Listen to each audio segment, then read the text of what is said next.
बहुत साल पहले की बात है। तमिलनाडु राज्य में स्थित नीलगिरी की पहाड़ी के पास एक बड़ा था जंगल हुआ करता था, जिसमें बहुत बड़े जंगली जानवर थे। सभी मिल जुल कर रहा करते थे।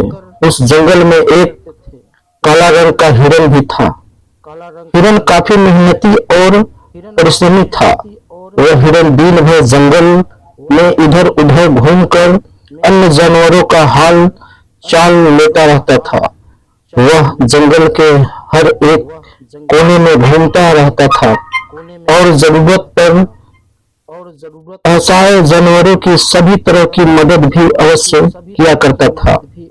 अपने काम के प्रति भी वह काफी ईमानदार और एक निष्ठावान हिरन था। एक दिन की बात है, जब जंगल में कहीं दूर इलाके से भटक कर एक भयानक बब्बर शेर आ गया था। वह बब्बर शेर बड़ा ही खतरनाक और हिंसक था।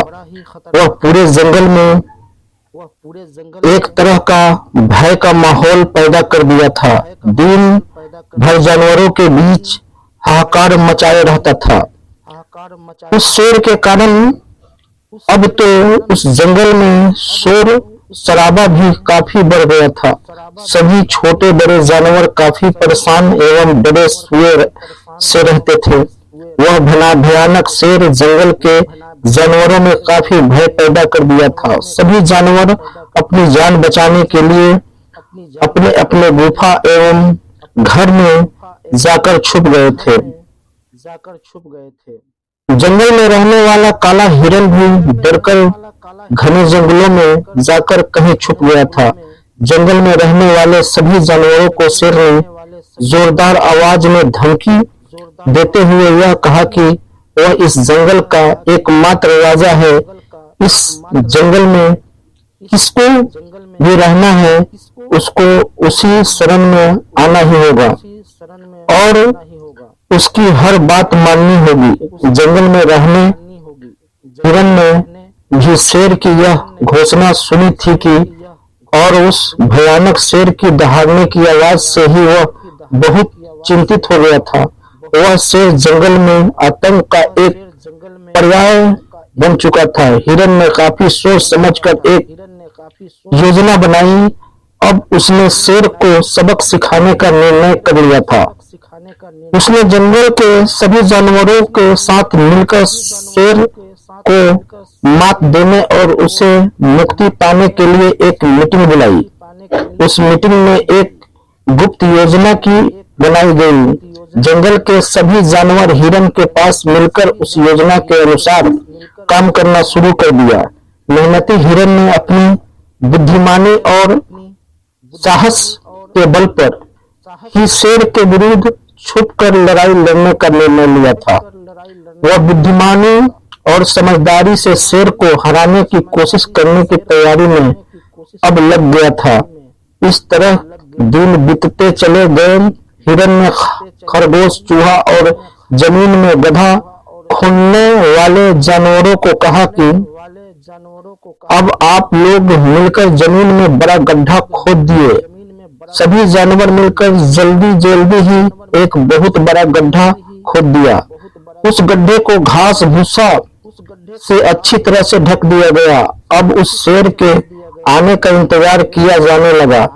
इसके लिए सभी जानवर मिलकर जंगल में एक साथ निडर होकर घूमने लगे। जानवर को एक साथ इस तरह घूमते हुए देखकर शेर ने उन पर हमला कर दिया। सभी जानवर जान बचाने के लिए इधर से उधर भागने लगे थे। तभी हिरन शेर के बिल्कुल सामने आ गया और शेर को अपने पीछे पीछे भगाने लगा। भागकर हिरन उस गड्ढे के नजदीक पहुंच गया।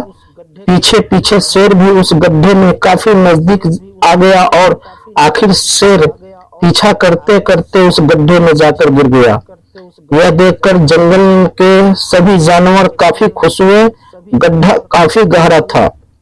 शेर उस गड्ढे से चलकर भी नहीं बाहर निकल पाया और अंत में शेर आखिरकार गड्ढे में ही तड़प तड़प कर मौत की आगोश में चला गया। इस तरह मेहनती हिरन ने अपनी मेहनत और बुद्धिमानी से अपनी बनाई हुई योजना में सफल हासिल की और उस जंगल के जानवरों को एक मजबूत संदेश दिया कि हमें कभी भी हार नहीं माननी चाहिए, चाहे शत्रु कितना भी बड़ा और मजबूत क्यों न हो। हम अपनी मेहनत से हर तरह की मुश्किलों को पार कर सकते हैं। इस तरह हम सभी को अपने अपने जीवन में मेहनत, दृढ़ संकल्प और मजबूत इच्छा शक्ति के साथ अपने छोटे बड़े लक्ष्यों की प्राप्ति के लिए निरंतर प्रयास करने चाहिए। हमें किसी तरह की मुश्किलों से डरना बिल्कुल भी नहीं चाहिए, अपितु उनका डरकर सामना करना चाहिए और मुश्किलों को दूर करने की क्षमता खुद में बनानी चाहिए। हमें संकट में संघर्ष करना चाहिए, हार बिल्कुल नहीं माननी चाहिए। मेहनत और साहस से छोटी बड़ी मुश्किल को पार कर सकते हैं। इसी इच्छा शक्ति के साथ हमें संघर्ष की भावना और प्रतिबद्धता से अपना लक्ष्य हासिल करने का प्रयास करना चाहिए। दोस्तों, वीडियो अच्छी लगे तो लाइक करें, सब्सक्राइब करें, दोस्तों के पास शेयर करें। अपना ख्याल रखें। शुक्रिया।